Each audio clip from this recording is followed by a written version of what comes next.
오늘은 그들이 다 성령의 충만함을 받고 라는 이 제목을 가지고 함께 말씀 은혜와 우리 신앙생활에 도전받는 시간 되길 원합니다.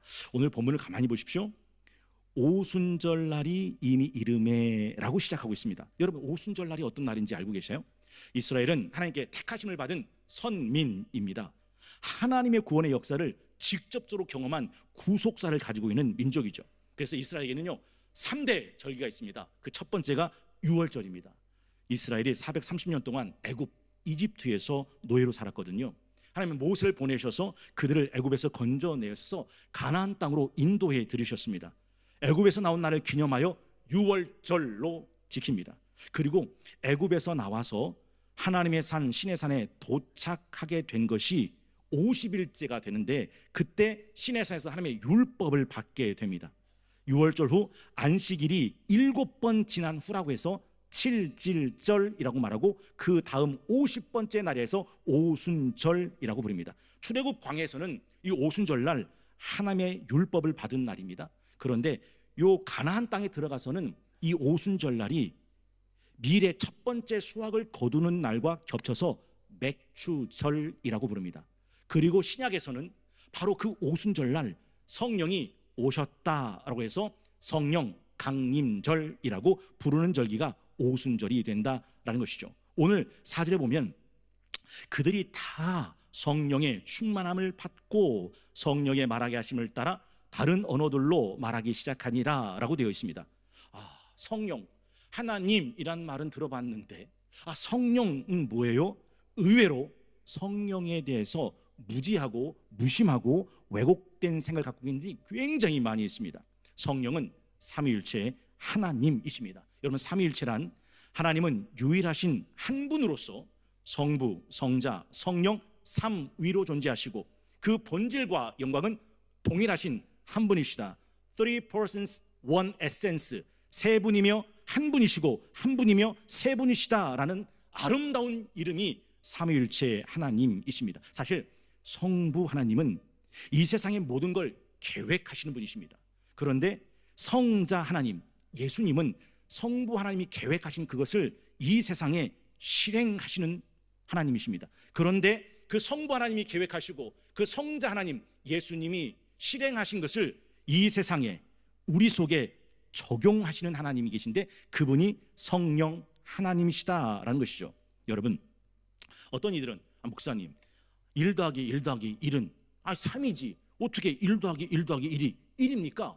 성부 하나님, 성자 하나님, 성령 하나님, 그러면 하나님이 셋이지 어떻게 한 분이라고 말합니까? 이건 정말 말장난입니다 라는 분들도 계십니다. 그러나 새벽에 나오시면 기억하시죠? 그러면 1 곱하기 1 곱하기 1은 3입니까? 아니죠. 1 곱하기 1 곱하기 1은 1입니다. 이것이 삼위일체 하나님에 대한 설명이다. 물론 그럼에도 불구하고 삼위일체 하나님은 우리의 이성, 우리의 논리로 다 이해하기에는 불가합니다. 그럼에도 불구하고 저는 새가족 교육 시간에는 이 삼위일체 하나님을 분명하게 설명합니다. 왜냐하면 성경에 말씀하시는 하나님은 삼위일체의 하나님이시기 때문에 그렇습니다. 창세기 1장 26절에 보면 하나님이 이르시되 우리의 형상을 따라 우리의 모양대로 우리가 사람을 만들고 라고 되어 있습니다. 하나님들이 라고 말하지 않습니다. 하나님들이라고 되어 있지 않고 하나님이라고 단수로 쓰였습니다. 신명기 6장 4절은 이스라엘아 들어라, 우리 하나님 여호와는 오직 하나인 여호와이시니 라고 말합니다. 그럼에도 불구하고 그 하나님이 내 형상을 따라 내 모양대로 내가 사람을 만들고 라고 말하지 않고, 다시 한번 1장 26절 하나님이 이르시되 우리의 형상을 따라 우리의 모양대로 우리가 사람을 만들고 라고 1인칭 복수를 사용합니다. 이 세상을 만드시고 하나님의 형상대로 인간을 만드신 하나님은 바로 성부, 성자, 성령 삼위일체의 하나님이심을 성경은 처음부터 말씀하고 있다라는 사실이죠. 여러분, 예수님께서는 이 성령님을 약속하셨습니다. 하나님이 어떤 분이신지를 드러내는 걸 계시라고 하는데, 그 하나님의 하나님 되심을 계시하는 것 중에 하나님의 이름을 밝히시는 겁니다. 하나님의 이름 중엔 임마누엘의 하나님이십니다. 여러분, 임마누엘은 하나님이 우리와 함께 하신다라는 거죠. 그래서 하나님은 우리와 함께 하시기 위해서 2000년 전 이 땅에 예수 그리스도를 보내주셨습니다. 그래서 성경은 예수님을 목자라고 부릅니다. 여러분 생각해 보시겠어요? 목자 없는 양들의 모습을 마치 엄마 없는 고와 같이 불쌍합니다. 마태복음 9장 36절은 말씀합니다. 무리를 보시고 불쌍히 여기시니 이는 그들이 목자 없는 양과 같이 고생하며 기진함이라. 그리고 예수님은 33년을 보내시면서 하나님의 택한 선민 이스라엘 민족의 목자가 되어 주셨습니다. 그 목자가 양을 인도하여 꼴을 먹여주고 생명을 풍성하게 하듯 그렇게 함께 하셨습니다. 그리고 예수께서는 그 하나님 아버지의 뜻을 다 실행하시고 난 뒤 세상을 떠나게 되십니다. 여러분 기억나세요? 성부 하나님은 계획하시는 분입니다. 성자 하나님 예수님은 그 계획을 실행하시는 분이십니다. 그래서 예수님은 33년 동안 이 세상에 계시면서도 당신의 뜻대로 하시지 않고 오직 하나님 아버지의 뜻대로 행하셨습니다. 요한복음 6장 38절 내가 하늘에서 내려온 것은 내 뜻을 행하려 함이 아니요 나를 보내신 이의 뜻을 행하려 함이니라 라고 말씀하셨어요. 그래서 예수님이 이 땅의 삶을 마치실 때 마지막 말씀은 테테로스타이, 무슨 뜻입니까? 내가 다 이루었다, 하나님 아버지의 그 뜻을 다 이루셨다라는 것이죠. 그리고 떠나가기 전에 예수님께서는 임마누엘의 하나님이 되시기 위해서 요한복음 16장 7절에 이렇게 말씀합니다. 그러나 내가 너에게 실상을 말하노니 내가 떠나가는 것이 너에게 유익이라. 내가 떠나가지 아니하면 보혜사가 너희에게로 오시지 아니할 것이요 보혜사 파라클레토스 내 옆에서 나와 영원히 함께 하시는 은혜 지킬 보의 은혜의 자의 스승사설스는 성령님을 보내시겠다고 약속하십니다. 가면 내가 그를 너희에게로 보내리니. 요한복음 14장 16절도 이렇게 말씀하시죠. 내가 아버지께 구하겠으니 그가 또 다른 보혜사를 너희에게 주사 영원토록 너희와 함께 있게 하리니 그는 진리의 영이라 세상은 능히 그를 받지 못하나니 이는 그를 보지도 못하고 알지도 못함이라. 그러나 너희는 그를 아나니 그는 너희와 함께 거하시며 또 너희 속에 계시겠음이라 라고 말해요. 여러분 한번 생각해 보시라고요. 눈이 없는 사람이 어떻게 볼 수 있겠습니까? 한번 생각해 보시라고요. 귀가 없는 사람이 어떻게 듣겠습니까? 한번 생각해 보시라고요. 입이 없는데 어떻게 말할 수 있겠습니까? 맞습니다. 성령이 아니고는 절대 일어날 수 없는 일들이 있습니다. 그것이 뭔지 아십니까? 그게 믿음입니다. 믿음을 갖는 일은 성령이 아니면 절대로 불가합니다. 고린도전서 12장 3절 말씀에 그러므로 내가 너에게 알리노니 하나님의 영으로 말하는 자는 누구든지 예수를 저주할 자라 하지 아니하고 또 성령으로 아니하고는 누구든지 예수를 주시라 할 수 없느니라. 한번 생각해 보십시오. 우리가 다 예수를 믿는다고 말하지만 여기에 계신 누구도 2000년 전 그 예수님을 만나본 적은 없습니다. 그분의 말을 들어본 적이 없습니다. 여러분 2000년 전 그 이스라엘에 오신 말구에 태어나신 그분이 하나님이시다라고 믿고 있습니다. 그분이 죽은 지 사흘 만에 살아나셨다고 믿고 있습니다. 그분이 승천하시고 다시 최후 심판하겠다고 오시겠다고 하는 것을 믿고 있습니다. 이게 기적이 아니면 무엇이 기적이겠습니까? 예수께서 이렇게 말씀하셨습니다. 나는 부활이요 생명이니 나를 믿는 자는 죽어도 살겠고 무릇 살아서 나를 믿는 자는 영원히 죽지 아니하리니 이것을 네가 믿느냐? 예수 그리스도의 그 십자가의 죽음이 나의 죄를 씻는 대속의 죽음이고 예수 그리스도의 그 십자가의 피 흘려주심이 내 죄를 깨끗게 만드는 대속의 피라는 사실을 우리는 믿고 있습니다. 그건 성령이 아니고는 불가한 일이다라는 것이죠. 다시 오시는 재림과 최후 심판을 믿는다는 것은 거의 기적에 가까운 일입니다. 성부 하나님은 우리의 구원의 뜻을 계획하십니다. 성자 하나님 예수님은 그 계획의 뜻을 실행하십니다. 성령 하나님 성령님은 이 구원이 내 것이 되게 만드신다라는 것이죠. 저는 새벽에 성령 축복의 성령 충만함의 축복을 함께 나누면서 이것을 인감 도장으로 비유한 적이 있습니다. 여러분 다 인감 도장 갖고 계시죠?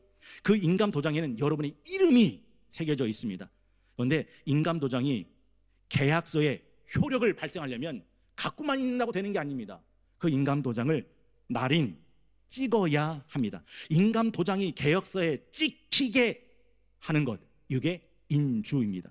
인주가 없이는 도장은 찍히지 않습니다. 성령이 없이는 성부 하나님의 그 계획, 성령이 없이는 성자 하나님의 그 실행이 내 것으로 내 믿음으로 되는 일은 일어나지 않습니다. 로마서 8장 5절은 이렇게 말씀하죠. 육신을 따르는 자는 육신의 일을, 영을 따르는 자는 영의 일을 생각하나니 육신의 생각은 사망이요 영의 생각은 생명과 평안이니라. 육신의 생각은 하나님과 원수가 되나니 이는 하나님의 법에 굴복하지 아니할 뿐 아니라 할 수도 없습니다. 생각해 보십시오. 밀가루 그 부대가 아무리 많다 하더라도 밀가루 그 자체로 할 수 있는 것은 아무것도 없습니다. 그 밀가루에 물이 부어져야 비로소 그 밀가루는 반죽이 가능해집니다. 성령이 임하셔야 이 엄청난 사건들이 내게 믿음으로 나타나게 된다라는 거죠. 그래서 우리가 찬송 부르지 않습니까? 왜 내게 성령 주셔서 내 마음 감동해 주 예수 믿게 하는지 난 알 수 없도다. 그래서 세상에서 신앙생활 할 때 성령 받는 것보다, 성령 충만한 것보다 더 중요하고 더 긴급한 것은 없다라는 것이죠. 인주 없이 도장을 아무리 눌러 찍어도 도장은 날인되지 않듯이 성령이 없이는 될 수 있는 것은 아무것도 없다라는 것입니다. 그래서 성령은 하나님의 활용점정이라고 말할 수 있습니다. 여러분, 활용점정 알고 계시죠? 중국의 화가 장승효가 자신이 용의 그림을 그렸습니다. 그런데 용의 눈에 눈동자는 찍어놓지 않았어요. 그러니까 주지가 아니 용을 다 잘 그리고 난 다음에 왜 눈동자는 찍지 않았냐? 장승효 한 말이 뭐죠? 내가 눈동자를 찍으면 이 용이 살아서 승천하게 된다. 주지가 말도 안 되는 소리 하지 말고 마저 그림을 완성하라 라고 말합니다. 장승효는 그 빈 눈에 눈동자를 찍어냅니다. 그 순간 벽에 그렸던 용 그림은 하늘로 승천했다. 그래서 거의 완성된 것에 결정적인 한 요소를 더해 완전히 살아나게 만드는 것을 활용점정이라고 말합니다. 하나님의 창조와 구원의 계획과 뜻, 예수님의 십자가의 죽음과 부활의 실행, 이 모든 게 내 속에서 살아나게 만드는 것이 성령 강림절의 의미다라는 것이죠. 계약서에 도장 찍히기 전에는 그 계약서는 나와 아무 상관이 없습니다. 그 계약서에 도장이 찍히는 순간 그 계약서에 법적 효력이 발생합니다. 예수님의 구속사가 완성되는 날, 예수님의 성령의 약속이 성취되는 날, 예수께서 세우시겠다고 말씀하신 교회가 이 땅에 태어난 날이 오늘 본문의 성령 강림 사건의 의미가 된다라는 것이죠. 물론 성경에는 성령 세례, 성령 충만이라는 단어가 나옵니다. 사실 신학적으로는 많은 논란과 설명이 필요한 부분이지만 저는 오늘 시간 관계상 아주 단순하게 말씀드립니다. 성령 세례는 남녀가 결혼하는 것이 성령 세례입니다. 그래서 성령 세례를 받지 않고는 예수님을 주라고 말할 수가 없습니다. 그런데 성령 충만은 결혼한 그 부부가 뜨겁게 사랑하며 사는 것이 성령 충만입니다. 여러분, 결혼했었다고 부부가 됐다고 그 결혼한 부부가 다 사랑에 죽어 사는 것은 아닙니다. 성령 충만하지 않고도 신앙생활하는 사람들이 얼마나 많이 있습니까? 성경 1189장 31,171절에 기록된 그 하나님의 놀라우신 구원의 사건과 예수 그리스도의 부유하심과 풍성하심이 성령 충만한 자에겐 살아 꽉 차 살아 역사하게 된다라는 것이죠. 성령은 루하흐라고 부릅니다. 구약에서 루하흐는 숨, 바람, 영이라는 뜻입니다. 성부, 성자, 성령 중에 성경이 기록하는 최초의 삼위일체 하나님은 성령님이십니다. 창세기 1장 1절 태초에 하나님이 천지를 창조하시니라. 땅이 혼돈하고 공허하며 흑암이 깊음 위에 있고 하나님의 영 루하흐 성령은 수면 위에 운행하시니라. 놀랍죠? 창세기 2장 7절은 이렇게 말씀합니다. 여호와 하나님이 땅의 흙으로 사람을 지으시고 생기 루하흐 하나님의 영을 그 코에 불어넣으시니 사람이 생명이 되니라 라고 말씀하십니다. 그렇습니다. 루하흐 하나님의 영 성령이 들어가는 그 사람이 살아나게 된다라는 거죠. 에스겔 37장의 그 유명한 말씀 기억나시죠? 하나님께서 에스겔 골짜기로 데리고 가셨습니다. 마른 뼈다구리 나뒹구는 그 장면을 보면서 에스겔아 이 뼈들이 살겠냐? 에스겔은 알았습니다. 하나님이 하십니다. 하나님이 말씀하셨습니다. 그 뼈들에 대해 여호와의 말씀을 대언하라. 에스겔 37장 7절에 보니까 이에 내가 명령을 따라 대언하니 대언할 때 소리가 나고 움직이며 이 뼈 저 뼈가 들어맞아 뼈들이 서로 연결되더라. 내가 또 보니 그 뼈에 힘줄이 생기고 살이 오르며 그 위에 가죽이 덮이나 그 속에 생기는 없더라. 또 내게 이르시되 인자야 너는 생기를 향하여 대언하라. 생기에게 대언하여 이르기를 루하흐 하나님의 영 주 여호와께서 이같이 말씀하시기를 생기야 사방에서부터 와서 이 죽음을 당한 자에게 불어서 살아나게 하라 하셨다 하라. 이에 내가 그 명령대로 대언하였더니 생기가 그들에게 들어가매 그들이 곧 살아나서 일어나서는데 극히 큰 군대더라라고 말씀합니다.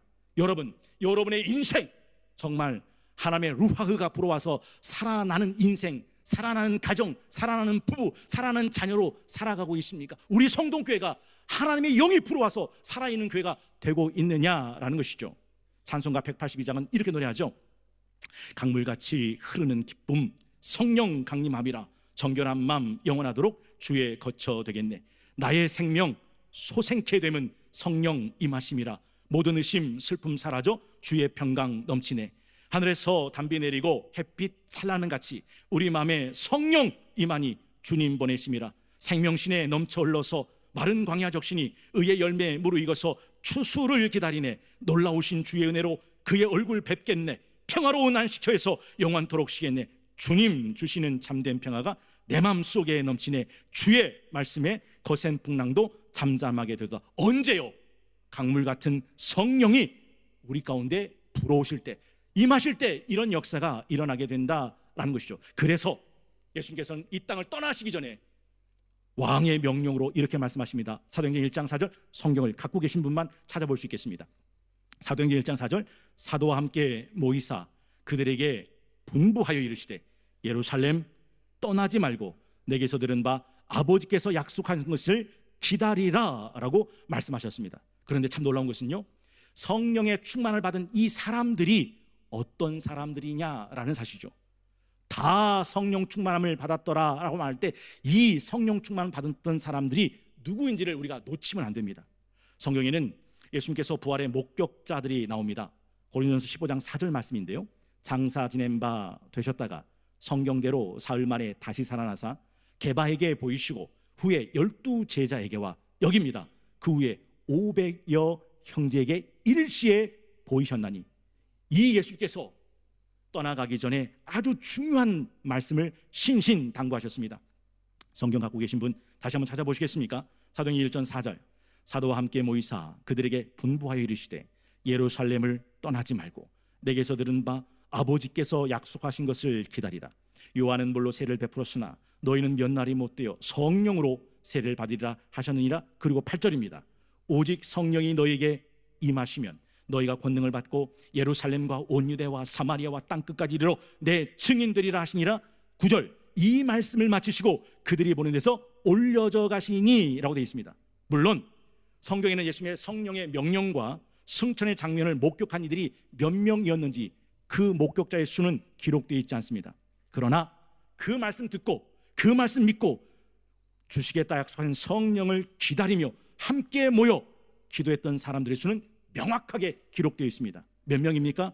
120문도입니다. 그게 15절에 모인 무리의 수가 약 120명이 되더라라는 말씀의 의미입니다. 놀랍죠? 예수의 부활을 목격했던 500여 문도 중에 그 성령을 기다리러 모였던 사람은 불과 120명이 전부였습니다. 누가복음 14장에 보면 하나님 나라의 잔치의 얘기가 나옵니다. 큰 임금이 잔치를 베풀고 많은 사람을 청합니다. 모든 것이 준비되어 있으니 와서 먹고 마시며 즐기자. 누가복음 14장 18절에 다 일치하게 사양하여 한 사람이 이르되 나는 밭을 샀으며 아무래도 나가 보아야겠으니 청컨대 나를 양해하도록 하라 하고, 또 한 사람은 이르되 나는 소 5껴를 샀으며 5껴리는 소 10마리를 말합니다. 시험하러 가니 청컨대 나를 양해하도록 하라 하고, 또 한 사람은 이르되 나는 장가 들었으니 그러므로 가지 못하겠노라 하는지라. 여러분 보세요. 하나님 나라를 초대받고서도 그들은 다 하나님 나라의 초대를 거절했습니다. 눈치채셨습니까? 다 성령의 충만을 받았다라 했던 이 다는 성령을 주시겠다고 약속하신 그 말씀을 듣고 믿고 그 성령을 기다리기 위해서 모여있던 120명을 말합니다. 여러분 어떻게 생각하세요? 사실 성령이 임하신 곳은 다른 곳이 아니에요. 바로 오순절 마가의 다락방, 성령의 오심을 믿고 기다리고 함께 기도하던 사람들이 모였던 바로 그곳이었다라는 거죠. 여러분 누가복음 3장 1절에 보면 참 신비로운 말씀이 기록되어 있습니다. 한번 들어보시겠습니까? 누가복음 3장 1절, 디베료 황제가 통치한 지 15해 곧 본디오 빌라도가 유대 총독으로 헤롯이 갈릴리의 분봉 왕으로 그 동생 빌립이 이두레와 드라고니 지방의 분봉 왕으로, 루시나가 아벨레네의 분봉 왕으로, 안나스와 가야바가 대제사장으로 있을 때 하나님의 말씀은 빈들에서 사가랴의 아들 요한에게 임한지라. 여러분 놀랍지 않으세요? 여러분 생각해 보세요. 하나님의 말씀이 임한 곳이 천하를 다스리던 그 로마 황제 디베로가 아니랍니다. 이스라엘 땅을 통치하던 총독 빌라도도 아니랍니다. 헤롯 성전을 지은 헤롯 자손의 갈릴리 분봉왕이었던 헤롯도, 빌립도, 루시나도, 심지어 대제사장인 안나스와 가야바도 아니었답니다. 하나님의 말씀은 그들에게 임한 게 아니라 빈들에 있었던 세례 요한에게 임했다라는 것이죠. 사실요, 이 오순절은 단순한 절기가 아닙니다. 이스라엘의 3대 절기 중에 하나인데, 유월절, 오순절, 이 장막절은 하나님 말씀하셨거든요. 너희가 어디에 있든 그때는 내 앞에 와서 너희 몸을 보여라. 그래서 이 세 절기에는요, 사람들이 사람만 있으면, 목숨만 붙어 있으면 어디든 살고 있던 그곳을 떠나서 예루살렘에 꾸역꾸역 모여들었습니다. 마치 우리나라 민족 대명절 추석이 되면 수천만 명이 막 고향을 찾아 이동하는 것처럼. 그런데 요세푸스는 이 오순절에 모였던 인파가 자그마치 100만 명으로 추산합니다. 그런데 성령은 그 100만 명 속에 임하지 않아요. 사도행전 2장 9절을 보면 16개 국가에서 몰려왔는데요, 우리는 바데인과 메데인과 엘람인과 또 메소포타미아, 유대와 갑바도기아, 본도와 아시아, 부르기아와 밤빌리아, 애굽과 및 구레네에 가까운 리비아 여러 지방에 사는 사람들과 로마로부터 온 나그네 곧 유대인과 유대에 들어온 사람들과 그레데인과 아라바인들이라. 그런데 성령은 그들 가운데 임하시 않으셨습니다. 성령은 왕궁도 아닙니다. 성전도 아닙니다. 회당도 아닙니다. 황제도 총독도 분봉왕도 대사장도 아닙니다. 오순절날 마가의 다락방에 모여있던 그 120명 그들에게 찾아오셨다라는 거죠. 왜 그랬을까요? 거기가 이유가 2장 1절에 있습니다. 오순절날이 이미 이름에 그들이 다 같이 한 곳에 모였더니. 여러분, 하나님을 좀 아십니까? 하나님은 누구를 찾아오시는가? 사모하는 사람. 하나님은 누구를 찾아오시는가? 간절한 사람. 하나님은 누구를 찾아오시는가? 하나님의 이름으로 모인 공동체 속에 찾아오신다라는 거죠. 성령은 누구에게 주시는가? 사모하는 사람, 간절한 사람, 모여있는 사람에게 주신다. 그래서 누가복음 11장 9절에 이렇게 말씀하죠. 제가 좀 빠르게 한번 읽어볼 텐데 한번 들어보세요. 내가 또 너희에게 이르노니 구하라 그러면 너희에게 주실 것이요, 찾으라 그러면 찾아낼 것이요, 문을 두드려라 그러면 너희에게 열릴 것이니 구하는 이마다 받을 것이고 찾는 이는 찾아낼 것이고 두드리는 이에게는 열릴 것이니라. 너희 중에 아버지 된 자로서 누가 아들이 생선 달라 하는데 생선 대신에 뱀을 주며 알을 달라 하는데 전갈을 주겠느냐? 너희가 악할지라도 좋은 거 자식에게 줄 알거든. 하물며 너희 하늘 아버지께서 구하는 자에게 성령을 주시지 않겠느냐? 그래서 사모하는 요에게 주시는 분이 성령이죠. 사모하는 심령에게 찾아가시는 분이 성령입니다. 시편 107편 9절은 말씀합니다. 그가 사모하는 영혼에게 만족을 주시며 줄인 영혼에게 좋은 것으로 채워주십니다. 잠언 8장 17절은 나를 사랑하는 자들이 나의 사랑을 입으며 나를 간절히 찾는 자가 나를 만날 것이나. 그리고 마태복음 18장 20절 그 유명한 두세 사람이 내 이름으로 모인 곳엔 나도 그들 중에 있다라고 되어 있습니다. 여러분, 정말 그 오순절날 임하셨던 바람처럼 불처럼 임하셨던 그 성령이 내 속에도 불어오기를, 임하기를 누구보다 무엇보다 간절히 원하셨던 적이 있으셨습니까?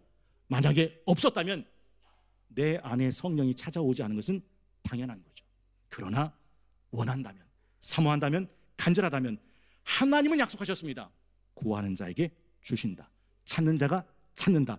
두드리는 자에게 열어주신다. 그래서 성령을 부어주시겠다라고 말씀하셨습니다. 오늘 1절에 오순절날이 이미 이름에 그들이 다 같이 한 곳에 모였더니 라는 이 다 같이 한 곳에 모였다라는 이 말이 호모듀마돈이라고 되어 있습니다. 이걸 직역하게 되면 한 마음을 품고 같은 곳에 모였다라는 뜻입니다.